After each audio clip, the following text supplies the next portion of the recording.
the Himalayas, where earth meets sky.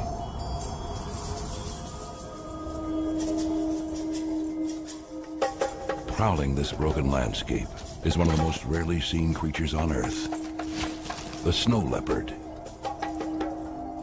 So elusive, only a few are privileged to catch a fleeting glimpse. Veteran filmmaker Hugh Miles and his team spent 4 years fighting freezing temperatures and dangerous altitudes. Sometimes these mountains can seem cruel, and the sub-zero temperatures feel unrelenting. Their dogged determination is rewarded with never-before-seen footage. But glimpse it for a moment, and then it's gone.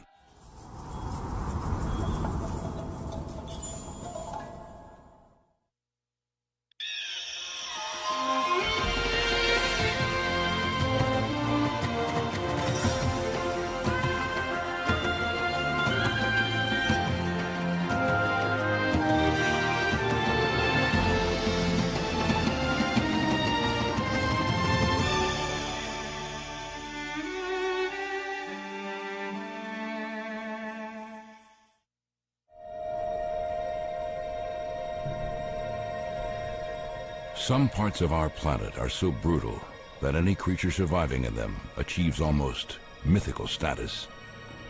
And when a creature thrives in these conditions, it becomes legendary. One such creature lives here, in the world's greatest mountain range. The highest, the most hostile, the Himalayas. Towering above India's northern borders, these unforgiving peaks are its hunting grounds. The creature is a beautiful big cat. Merely to see one is a dream, but to film one, nearly impossible. It's a wildlife filmmaker's holy grail.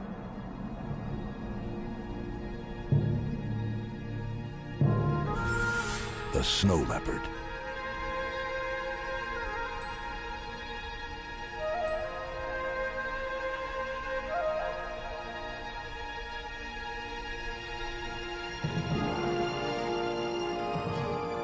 This is the story of two remarkable men who dared to think the impossible. They believed they could find and film the snow leopard up close and personal. It would take the team 4 years to conquer this Everest of the natural world. Like many mountain adventures, it was a quest that was to end in both tragedy and triumph. But all that was to come as veteran filmmaker Hugh Miles and his team headed into the mountains on their first expedition. I've wanted to make a film about snow leopards for as long as I can remember. Not just because I love cats, but because the bigger the challenge, the greater the rewards. Or so they tell me. Trouble is, I think I'm probably too old to keep climbing these precipitous mountains every day. So I hired wildlife filmmaker Mitchell Kelly to spearhead the challenge. I've been crazy about snow leopards ever since I was a young fella. They're beautiful and they're rugged and they're mysterious. And they must be perhaps the most potent emblem of wildness left on the planet. When you look at terrain like this, you realise why snow leopards are so difficult to film. But it'll be almost impossible to film them alone. So up ahead is Numgill. He's the horseman, and he lives in the village just up valley. And he's an incredible animal spotter. We also have Cheetah as the chief guide, and they've both seen snow leopards quite a few times. These local mountain people are incredible. They're tough, they're resourceful, and they have a great sense of humour. And no doubt they'll need all these qualities before we finish this film. But we need a special place as well as special people if we're to succeed. And we think we have that too. Snow leopard populations are fragmented, and they're thinly distributed throughout the remotest mountains of Central Asia, places like Russia, Mongolia, China and Tibet, right through the Himalaya, and as far west as Pakistan and Afghanistan, possibly over 2 million square miles. But a particularly good place is in the northern Indian state of Jammu and Kashmir, and we're in Ladakh's Hemis National Park, just here. We think this is a good place, not just because of the rugged terrain that the snow leopards use, but because the people who live here do see snow leopards from time to time. How many there are is a mystery which we hope to solve.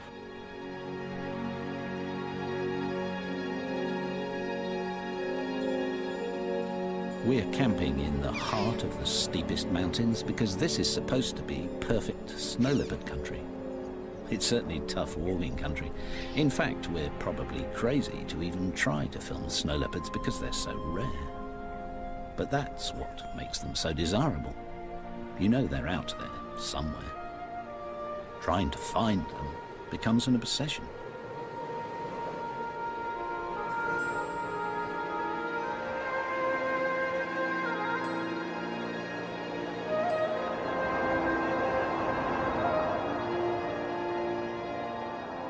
Fortunately, these ghost-like cats leave clues all over the mountains, and helping us understand them is old friend and local snow leopard expert Rinjin Wonchuk. He's a great observer and is already finding signs of the big cats not far from camp.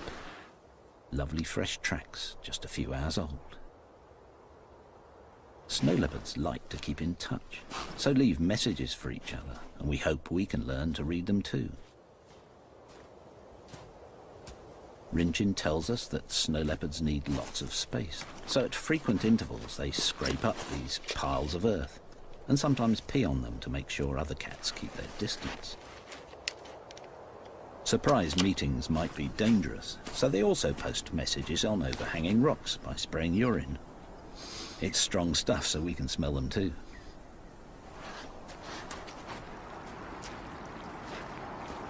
Snow leopards share these mountains with local herders, and because predators like snow leopards and Tibetan wolves occasionally kill domestic stock, the local villages are a good place for us to find out if the big cats have been seen recently.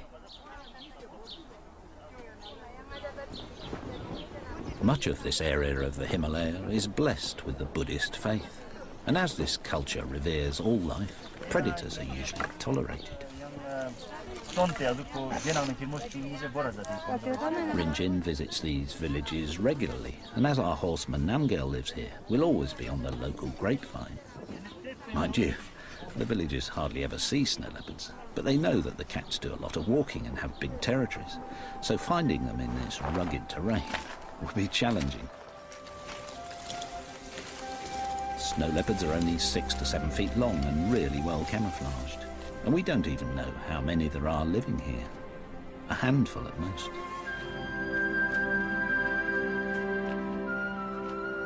One strategy that might help is to keep an eye on the snow leopard's favourite prey in these parts, the baral, a type of wild sheep.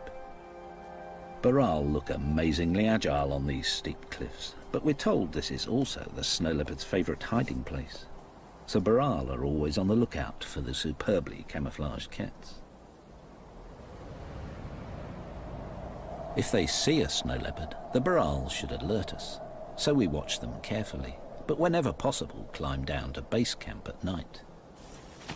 Working at 15,000 feet isn't far up by Everest standards, but it's high enough to make the lack of oxygen a potential killer.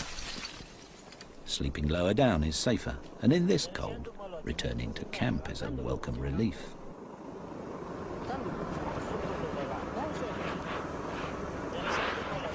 Tasty meals are supplied by our Ladakhi team, giving us all a chance to discuss our strategy.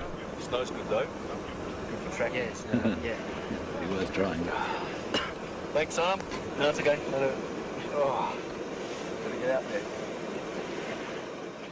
The team has a plan, but after just 3 weeks, the high altitude and freezing temperatures are taking their toll. Few have come this close to finding snow leopards before, and they're discovering why.